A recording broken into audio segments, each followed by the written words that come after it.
They think we are silent because we are afraid. They mistake our restraint for weakness. But our silence is a patience rooted in purpose, not fear. When a line is crossed, not a political line, but a divine one, then we must respond, not for the sake of vengeance, but for the sake of preserving the dignity of truth, the honor of faith, and the sanctity of leadership in a world increasingly filled with arrogance and moral decay. The fatwa, they say, is shocking. They call it dangerous, provocative, even barbaric. But they do not understand what gives rise to such a command. A fatwa is not a political tool. It is not a headline for news cycles. It is a decree born out of deep reflection upon divine law, a command issued not in fury, but in defense of what God has made sacred. When those who have shown nothing but hostility toward the people of God dare to threaten the guardians of that trust, then silence is no longer righteousness, it becomes complicity. The leaders who speak from podiums of power, with fleets behind them and missiles at their disposal, imagine that their threats carry more weight than the prayers of the oppressed or the faith of the believers. But they forget history. They forget Pharaoh, they forget Nimrod, they forget those who thought themselves invincible. And they forget that when arrogance reaches the heavens, the earth often trembles in response. The issuing of this fatwa is not just about two men. It is about the message they carry, the violence they endorse, the destabilization they provoke across Muslim lands. It is about the constant attempt to belittle our values, to desecrate our sanctities, and to isolate our leaders through lies, sanctions, and threats of war. They ask, why now? Why respond with such intensity? Because this is no longer a war of borders, it is a war against identity. Against belief. Against our right to choose our path without interference from those who disguise domination as diplomacy. When they threaten our leadership, they are not simply threatening a man, they are threatening a symbol, a bearer of trust, a representation of millions who refuse to bow before injustice. And yet, we do not act in haste. A fatwa is not impulsive. It is not shouted in the streets. It is weighed against scripture, measured by justice, and guided by the principles set forth by the Prophet himself, peace and blessings be upon him, who said there is a time for patience, and there is a time for standing firm. The time for patience is behind us now. We are in the moment of standing, of speaking, of drawing the line. Some will say this fatwa will bring more bloodshed. But we must ask, who drew first blood? Who armed the occupiers? Who rained missiles upon Gaza? Who tore through Yemen with bombs while the world remained silent? Who turned Syria into a graveyard of children? And who has stood in arrogant defiance before the Muslim world, mocking its traditions, threatening its leaders, daring its people to rise? We do not seek war. We seek dignity. We seek a world where the believer is not humiliated for believing, where the worshipper is not imprisoned for worshiping, and where leaders who stand for faith are not targeted by foreign powers who know nothing of honor, nothing of sacrifice, nothing of divine accountability. This fatwa is a reminder, the Ummah is not asleep. The heart of Islam still beats strong. And those who imagine they can strike at its core without consequence will soon find themselves staring into the storm they helped create. We issue this decree not to please the world, but to please the Lord of the worlds. And to every Muslim who hears my voice, know this, your silence is not demanded, your hesitation is not required. When truth is attacked, when justice is mocked, and when the honor of this ummah is trampled under the boots of tyrants, then standing up is not just a right, it is an obligation. And if you cannot lift the sword, then lift your voice. And if you cannot speak, then bow your head and pray, for the prayer of a sincere heart can shake the throne of a tyrant. Let them call us extreme, let them call us radicals. We do not seek their approval. We seek only to serve our Creator with the courage of our convictions. They have spoken threats. Now, we speak resolve. Let the world take notice. Let the oppressors tremble. For the decree has been made, and history will record who stood on the side of truth when the hour of decision arrived. They came not with peace, but with proclamations of domination. They stood before the world, leaders of powerful nations, speaking in tones laced with arrogance, threatening what they did not understand and could never control. Their words were not simply political gestures, they were weapons. Each sentence crafted not to build bridges, but to burn them. Each statement aimed not at dialogue, but at destruction. When Netanyahu speaks of security, he means expansion. When Trump speaks of peace, he means control. And when they speak of our lands, our people, our leadership, they do so as if we are chess pieces on their board. But we are not pieces. We are not pawns. We are a people with memory. We remember every word spoken from the stages of the United Nations. We remember the smirks behind the sanctions, the applause after illegal airstrikes, the speeches crafted with precision to insult our sovereignty and desecrate our beliefs. We have been watching, listening, and enduring. For years, Netanyahu has stood with one hand on the Bible and the other on the trigger. He claims to be defending his people, but he does so by displacing another, by bombarding homes in the night, by locking children behind walls and calling it protection. And Trump, he took a stage in the name of liberty, only to sell weapons to regimes that silence dissent. He moved embassies like chess pieces, lit fires of tension with a smile, and mocked our resistance as weakness. These were not isolated incidents. These were strategic provocations, layered with insult, cloaked in diplomatic language, but designed to provoke a reaction that would justify further aggression. But our reaction is not what they expected. We do not lash out blindly. We respond with deliberation. Their threats did not make us retreat, they clarified the lines of the battlefield. They revealed the hatred that was always just beneath the surface, now spoken aloud for the world to hear. And it is in this exposure that we find our strength. For now the world sees them for what they are. Not peacemakers, but provokers. They have long feared the rise of a unified Muslim voice. A voice that doesn't cower when threatened. A voice that doesn't flinch when missiles fly. And so, they seek to decapitate that voice by targeting those who lead it. These threats to our leaders are not accidental. They are intentional strikes at the core of our spiritual and political independence. They hope that by removing the shepherd, the flock will scatter. But we are not sheep. We are lions. We do not run, we regroup. We do not forget, we remember every injustice, every lie, every promise broken in the name of peace. And when Netanyahu and Trump spoke their threats laced with clear contempt, they assumed we would crumble under pressure. But all they have done is expose their fear. For when tyrants speak loudly, it is not power they display, it is panic. They see the world shifting. They see their influence waning. They see the rise of a generation no longer willing to be colonized in mind or spirit. And so they react with desperation, with aggression, with loud declarations to hold on to what is already slipping through their fingers. But no matter how loud they speak, they cannot drown out the truth. Our leadership stands not because of worldly power, but because of divine conviction. And when that conviction is threatened, the entire Ummah feels it. When one is targeted, we all feel the wound.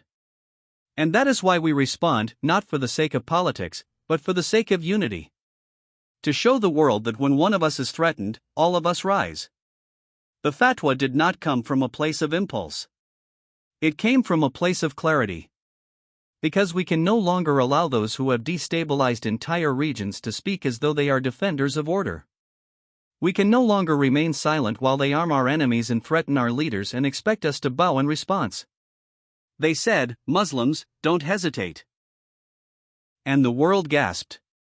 Media outlets ran headlines filled with fear and condemnation, politicians rushed to denounce the words, and analysts speculated endlessly on their implications. But few paused to ask what those words truly meant to the hearts of the believers. Was it a reckless call for violence, or was it a wake-up call to a sleeping Ummah that has remained silent for too long? Don't hesitate is not a command to act in chaos. It is a plea to remember who we are. It is a cry for courage in a time of confusion, a call for clarity when truth is being buried beneath propaganda and political games. For years, Muslims around the world have watched the desecration of our lands, the targeting of our leaders, the mocking of our values, and the distortion of our image. And too often, we've responded with hesitation, wondering if the time is right, if the world will approve, if standing up for what is right will cost us too much. That hesitation has become a chain. And now, the command is clear: break the chain. These words, "don't hesitate," are not rooted in hatred. They are rooted in a sense of spiritual urgency. When your sanctities are violated, when your brothers and sisters are bombed in their homes, when your voice is silenced, hesitation is no longer patience, it becomes weakness disguised as wisdom. The Quran speaks of firmness in the face of oppression, of standing against injustice even when the world turns away. The Prophet, peace be upon him, never taught hesitation in the defense of truth. He taught restraint where appropriate, but when the line was crossed, he moved with clarity and conviction. And that is what the Ummah is being asked to do now. Not to act with vengeance, but to act with vision. Not to retaliate blindly, but to respond with the strength of our convictions. Don't hesitate means, don't let fear paralyze you. Don't wait for permission from a world that never cared for your rights. Don't rely on those who only speak peace when it benefits their agendas. This is a call for spiritual clarity, for moral courage, and for unified action rooted in purpose, not chaos. Still, there will be those who twist this phrase into a license for indiscriminate violence. But we must not fall into that trap. Islam does not teach bloodlust. Islam teaches justice. Islam does not teach aggression, it teaches resistance to oppression. And resistance is not terrorism. Resistance is not extremism. Resistance is the soul's refusal to be crushed under the weight of tyranny. It is the echo of every prophet who stood before a pharaoh. It is the voice of every martyr who chose truth over silence. What we are facing today is not just political pressure, it is psychological warfare. They want us divided. They want us afraid. They want us so tangled in fear and uncertainty that we second-guess our every move. That is why the call is clear: Muslims, don't hesitate. Do not hesitate to speak when others are silenced. Do not hesitate to defend when your dignity is under attack. Do not hesitate to act when hesitation becomes complicity. This is not a call to abandon wisdom. It is a call to embody it. And wisdom sometimes requires boldness. Just as a surgeon must cut to heal, sometimes action must be taken that the world will not understand. But we are not here to please the world. We are here to serve the truth. And truth has never been easy. It has always demanded sacrifice. Always required courage. Always walked the narrow path, not the popular one. So let the world misunderstand. Let them mock, let them label. They have always done so. But you, O Muslim, do not hesitate. The hour is late. The mask of diplomacy has fallen. The hearts of the arrogant are exposed. Now is the time for clarity. Now is the time for unwavering faith. Now is the time to rise, not in rage, but in righteous strength. And if you rise with sincerity, then victory is no longer a question of if, it is only a matter of when. The events unfolding before our eyes are not random. They are not simply political developments or isolated conflicts. What we are witnessing is a pattern ancient, prophetic, and unmistakably aligned with the words spoken in the sacred text centuries ago. For those who see with the eye of faith, these are not just news headlines. These are signs. Markers of a greater story being written by the divine hand. Iran, Israel, America, these names echo far beyond geography. They are names tied to prophecy, nations positioned on a stage prepared long ago, playing roles foretold in both the Quran and the Bible. The escalation in the Middle East, the threats, the alliances, the betrayals, the wars, they are all fitting into a puzzle that believers have studied for generations. There are no coincidences here. When two of the most powerful political leaders are targeted in a fatwa, when Jerusalem is constantly in the center of tension, when global powers align and divide over the small strip of land in this ancient region, this is not normal politics. This is sacred territory, and sacred conflict. This is the clash of worldviews, the arrogance of man versus the authority of God. In the Quran, we are told of a time when oppression would spread, when truth would be hidden under layers of lies, when tyrants would stand bold and unashamed. The same can be found in the Bible, where prophecies speak of wars and rumors of wars, of false peace, of betrayal, and of kingdoms rising and falling. Both texts warn of a great deception, of a false order that will present itself as salvation but will bring only destruction. Look around. What are we seeing now? Who are the actors? What ideologies are being pushed, and who is being silenced for speaking truth? We were told of a time when Jerusalem would become a trembling cup for the nations. And it is trembling. Every move in that land causes shockwaves across the earth. We were told of alliances forming with intent not of peace, but of control. We were told of leaders who would speak boldly, even blasphemously, against all that is sacred. We were warned of great battles to come, not only with weapons, but with lies, with narratives, with psychological warfare aimed at the soul of mankind. When Iran issues a fatwa against world leaders who threaten its core, the world may laugh, they may condemn, but the heavens are watching. And the believer must ask, is this not exactly the kind of courage and conflict described in the final chapters of our texts? Are we not standing at the edge of something far greater than we can fully understand? This is the moment where the spiritually blind will call it conspiracy, and the spiritually awake will call it confirmation. For prophecy is not about satisfying curiosity, it is about awakening responsibility. When we realize that what is happening is part of the greater divine plan, then we no longer watch from the sidelines. We prepare. We purify. We repent. We ready ourselves, not to panic, but to rise. Not to fear, but to have faith. Because the final hour is not only about destruction, it is about distinction. Distinguishing between the true and the false, between the sincere and the hypocrite, between those who cling to comfort and those who cling to conviction. And let it be known, the believers were never promised ease. They were promised trials. They were promised tests. But they were also promised victory. And that victory will not always come in the form the world expects. It will come through patience, through sacrifice, through unwavering allegiance to truth even when it costs everything. We were never told to win every battle. We were told to never abandon the cause of righteousness. So, as the world watches Iran, Israel, and America, as it speculates about politics and war, the believer must look deeper. This is a divine unfolding. And every step, every word, every threat and response is part of a script written not by men, but by the one who controls all affairs. Let the heedless sleep, but let the faithful stay awake. For the trumpet may not have sounded yet, but the signs are loud enough for the soul to hear. In this storm of chaos and confrontation, where nations threaten and leaders are targeted, where sacred lands burn and propaganda drowns out truth, one danger stands out above them all, the danger of division. Not the division between nations, but the division within. Within the Ummah. Within the Church. Within the hearts of those who claim to believe, yet waver when tested. While the enemies of truth unite in strategy and vision, many of us remain fragmented, distracted by sectarian debates, political allegiances, and personal ambitions.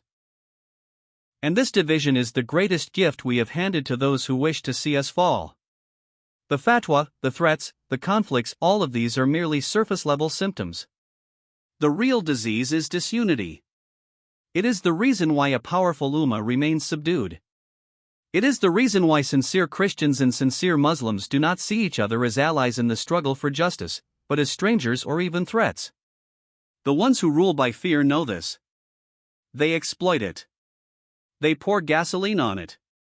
And we keep burning ourselves with it. But now is not the time to keep bleeding from old wounds. The world is shifting rapidly, and we are being forced to choose not just sides, but souls. Will we remain divided, bickering over minor differences while the enemies of faith march forward with a unified purpose? Or will we return to what unites us, our belief in one God, our love for the oppressed, our yearning for justice, our reverence for sacred truth? Because the longer we remain fragmented, the easier it becomes for tyrants to target us one by one. The Quran warns us about turning on one another. The Bible urges believers to remain one body. This is not just idealism, it is survival. If Muslims continue to allow sectarian pride to override spiritual brotherhood, and if Christians continue to compromise truth in pursuit of comfort or power, then we will remain weak, voiceless, and easy to silence. But if we come together, not to erase differences, but to elevate our shared convictions, then no force on earth will be able to stand against us. This unity is not political, and it is not merely emotional. It is spiritual. It begins when we return to God, individually and collectively. When our mosques and churches become places of awakening, not ritual. When our prayers become weapons against apathy, and our voices become shields for the oppressed. When we begin to care as deeply about the suffering of a child in Palestine as we do about a policy in our own land. When we realize that the same enemy who targets our leaders is targeting our future, our values, our very souls. We must ask ourselves, in the quiet of our hearts, what are we doing to protect the truth? What are we doing to honor those who stand boldly for it? It is not enough to admire courage from afar. We must embody it. We must stop waiting for others to lead and start leading where we are. In our homes. In our communities. In our hearts. The hour is too late for hesitation. Too many have died while we debated. Too many have suffered while we remain silent.